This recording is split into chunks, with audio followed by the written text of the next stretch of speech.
Hey, welcome back to video 2. This is what it costs to run a luxury extension studio. Everyone sees the finished look, but nobody sees what it actually costs to get there. I'm about to walk you through the real numbers behind running a luxury extension studio. Sourcing raw hair extensions means finding suppliers with the highest quality hair, the highest top tier. That looks like late nights, early mornings on WhatsApp because the time difference. The actual cost of goods, shipping costs, transfer fees, and platform fees. And most recently, tariffs.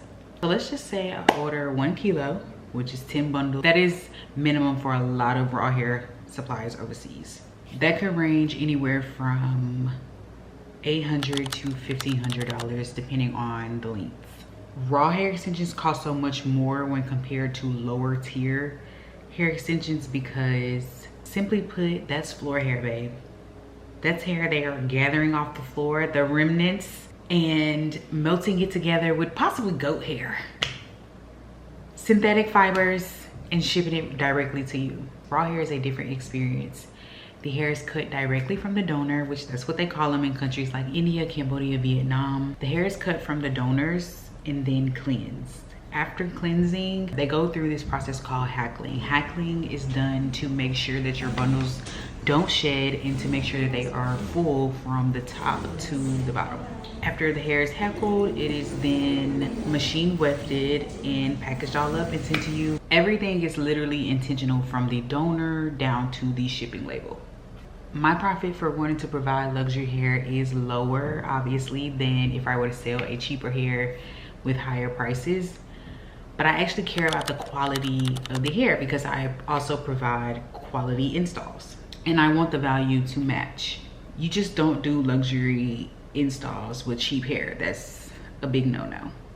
I tell anyone trying to cut quality and make the numbers work to really think about your brand and what you stand for. And also, you buy cheap, you buy twice.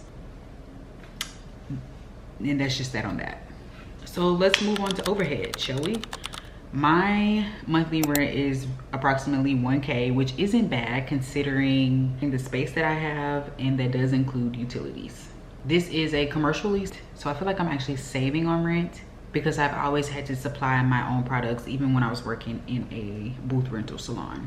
My styling tools alone cost about $700. My shears, $1,200, and back bar keeps a running tab of about $600 per month. Continuing education is roughly about $2,500 per year.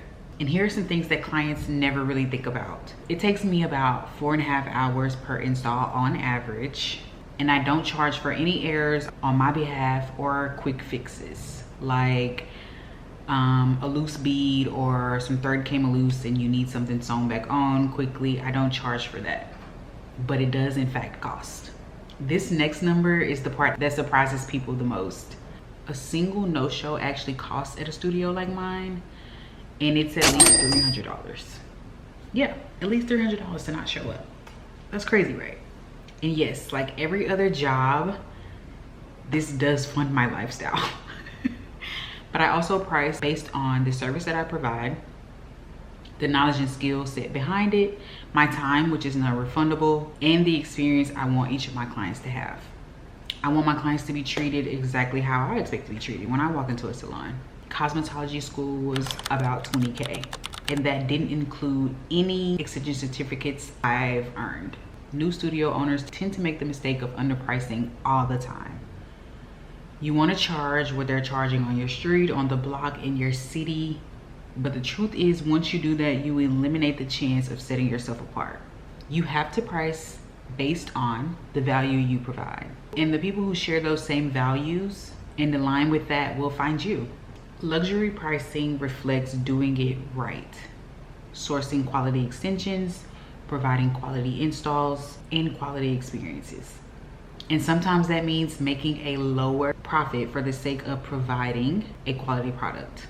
Stay true to you and your craft. Don't worry about what's trending because trends die. Integrity really does take you a long way.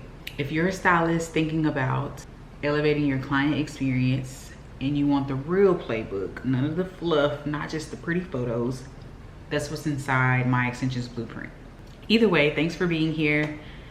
New video every Monday, so I'll see you in the next one. Bye.